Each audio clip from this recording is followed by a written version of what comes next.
So last week I did my first workout in quite a long time, and I did 4 times 1600 with 130 rest, and I averaged right at 540.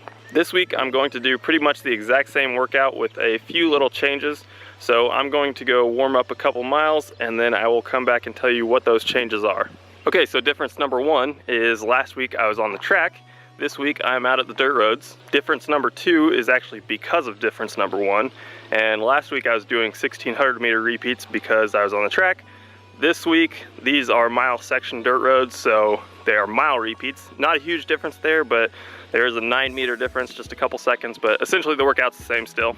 Difference number 3 is that I am not going to check my watch once during this workout. So the primary goal of the workout is to keep the effort the same as last week's workout.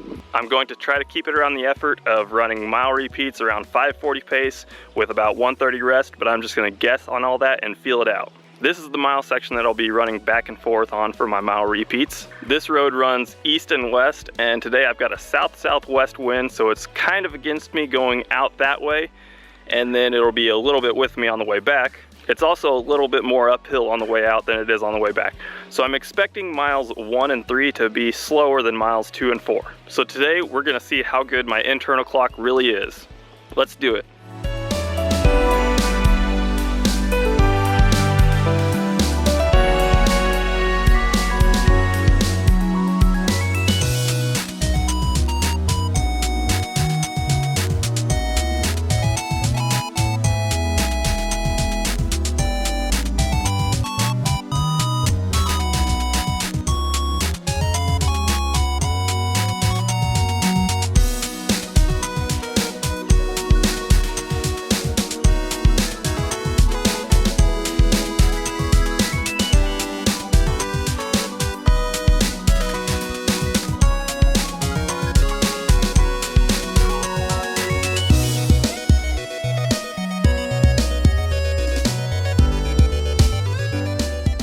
So the workout's done now.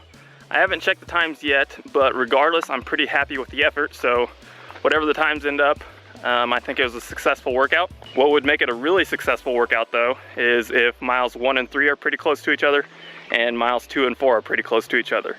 I'm expecting the faster miles to be maybe 10 to 15 seconds faster on average than the slower miles. I also left my camera running that entire time, and apparently it stopped around 26 minutes, so I missed some footage of me finishing that last rep, but I promise you I did it and I'm not cheating. So let's take a look at these times together and see how they ended up.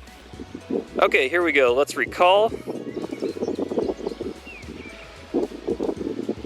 First mile, 5:48. First recovery, 1:33.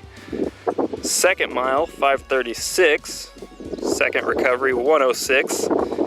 Third mile, 5:49. Third recovery, 1:28.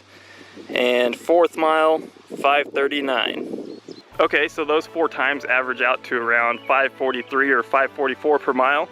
And that's almost exactly the same thing as last week, because like I said, last week I was doing 1600 meter reps and I averaged 540.0 on the nose.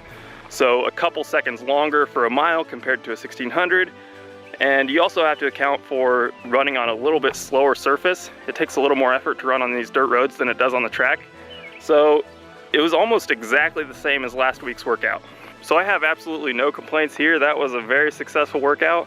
The only thing that was a little bit off is that my recovery after the second mile was a little bit short, but you know, I felt fine at this effort for the workout, so I'm really, really happy with that. So I need to get in a couple more easy miles for my cool down, but I'm gonna cut the video off there, so I will see you next time.